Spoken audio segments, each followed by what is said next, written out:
সংঘাতের শুরুটা হয়েছিল বাংলাদেশের সীমান্তের কাছে বার্মা সীমান্তরক্ষীদের কয়েকটি ঘাঁটিতে হামলার পর। তাতে ৯ জন রক্ষী নিহত হয়। বার্মার নিরাপত্তা বাহিনী সন্দেহ করছে সে হামলাগুলোর জন্য রোহিঙ্গা মুসলমানরা দায়ী। তারপর থেকেই শুরু হয় চিরুনি অভিযান। বাংলাদেশ বার্মা সীমান্তের কাছে বাসিন্দারা বলছেন, সীমান্তের ওপারে কোনো অস্থিরতা তৈরি হলে সেটি বাংলাদেশকেও প্রভাবিত করে। আমাদের এখানে প্রভাবিত করে, যেমন মনে করেন আমাদের এখানে মাছ যেগুলি উঠে নাম নদী থেকে ওঠে, ওদিকে যদি ঘটনা হয় আমাদের লোকজন নাম নদীতে নামতে পারবে না, মাছও ধরতে পারবে না, তখন আমাদের এখানে এটা সংকট হয়ে যায়। এখানে যেটি দেখতে পাচ্ছেন এটি হচ্ছে নাফ নদী। ওপারে বার্মা, এপারে বাংলাদেশ। আমি দাঁড়িয়ে আছি বাংলাদেশ বার্মা সীমান্তের খুব কাছাকাছি। গত এক সপ্তাহ ধরে বার্মার যে সহিংসতা হচ্ছে, সেখানে আসলে কি ঘটছে তা এপার থেকে দাঁড়িয়ে বোঝা বেশ মুশকিল। বার্মায় রোহিঙ্গা মুসলমানরা দশকের পর দশক ধরে রাষ্ট্রীয় নিপীড়নের শিকার। সে দেশের সরকার রোহিঙ্গাদের বার্মার নাগরিক বলেই স্বীকার করে না। নিপীড়ন থেকে বাঁচতে গত কয়েক দশক ধরে লাখ লাখ রোহিঙ্গা বাংলাদেশে ঢুকেছে। বাংলাদেশের ভেতরে অবৈধভাবে যেসব রোহিঙ্গা জনগোষ্ঠী আছে, তাদের অনেকের সাথেই সীমান্তের অপর পারে রোহিঙ্গাদের যোগাযোগ আছে।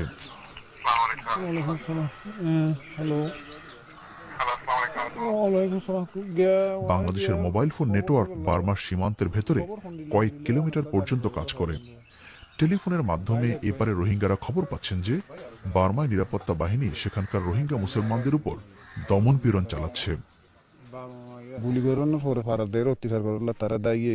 গুলি করার পরে পাড়ায় গিয়ে সৈন্যরা অত্যাচার করেছে। তারপর ওরা পালিয়ে জঙ্গলে আশ্রয় নেয়। ফিরে গিয়ে দেখে সৈন্যরা তাদের বাড়ি জ্বালিয়ে দিয়েছে। সৈন্যরা রোহিঙ্গাদেরই অত্যাচার করছে। গত এক সপ্তাহ আগে ওখানে গুলি মেরেছে। প্রায় 500 মতো ঘর ছিল আমার ভাই যে এলাকায় থাকে সেখানে। আমার ভাইয়ের ছেলেকেও খুঁজে পাওয়া যাচ্ছে না। সৈন্যরা বহু বাড়িতে আগুন দিয়েছে, ঘর পোড়াচ্ছে, মানুষও গুলি করে মারছে। রোহিঙ্গা মুসলমানদের মারছে বার্মার সৈন্যরা। সম্প্রতি হামলাগুলোর জন্য বার্মার নিরাপত্তা বাহিনী রোহিঙ্গাদের একটি সংগঠন রোহিঙ্গা সলিডারিটি অর্গানাইজেশনকে দায়ী করছে। এই সংগঠনটি বাংলাদেশের ভেতর থেকে তৎপরতা চালায় বলে বার্মার অভিযোগ দীর্ঘদিনের, কিন্তু বাংলাদেশ সরকার বরাবরই এ ধরনের অভিযোগ অস্বীকার করে। গত বছর বাংলাদেশের সীমান্তরক্ষী বাহিনী বার্মার আরেকটি বিচ্ছিন্নতাবাদী সংগঠন আরাকান আর্মির বিরুদ্ধে সীমান্তে জোরালো অভিযান চালিয়েছিল। বিশ্লেষকদের ধারণা, বার্মায় যতদিন রোহিঙ্গা সমস্যার সমাধান হবে না, সেটি বাংলাদেশকেও প্রভাবিত করবে। এরকম একটা পপুলেশন কিন্তু নিজেদের অস্তিত্ব টিকিয়ে রাখার জন্য এবং নিজেদের জন্য একটা রাষ্ট্র বা একটা যেটাকে আমি বলবো যে একটা তাদের থাকার জায়গা, সেটা গঠন করার জন্য তারা মরিয়া হয়ে উঠবে এবং তাদেরকে কিন্তু এটা স্বাভাবিক প্রক্রিয়ায় কিন্তু ওরা একটা এক্সট্রিমিজমের দিকে চলে যাবে। এবং যতক্ষণ পর্যন্ত এই ব্যবস্থাটা পরিবর্তন হবে না, এগুলো কিন্তু থাকবে, ছড়িয়ে ছিটিয়ে থাকবে।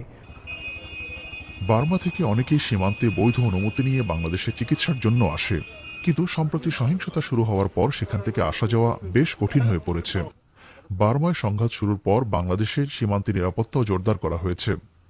মায়ানমারের কোনো নাগরিক যেন অনুপ্রবেশ করতে না পারে, সেজন্য আমাদের এখানে টহল সংখ্যা বৃদ্ধি করা হয়েছে, আমাদের টহলের জনবলও বৃদ্ধি করা হয়েছে। এটা আমরা নিজেরাই ধারণা করেছিলাম এবং সেই অনুযায়ী আমরা ব্যবস্থা গ্রহণ করি। পরবর্তীতে মায়ানমার থেকে ওদের কাছ থেকেও আমরা রিকোয়েস্ট পাই যে আমরা যেন এদেরকে প্রতিহত করার চেষ্টা করি। বাট প্রথম থেকেই আমরা এইটার বিরুদ্ধে ব্যবস্থা গ্রহণ করি।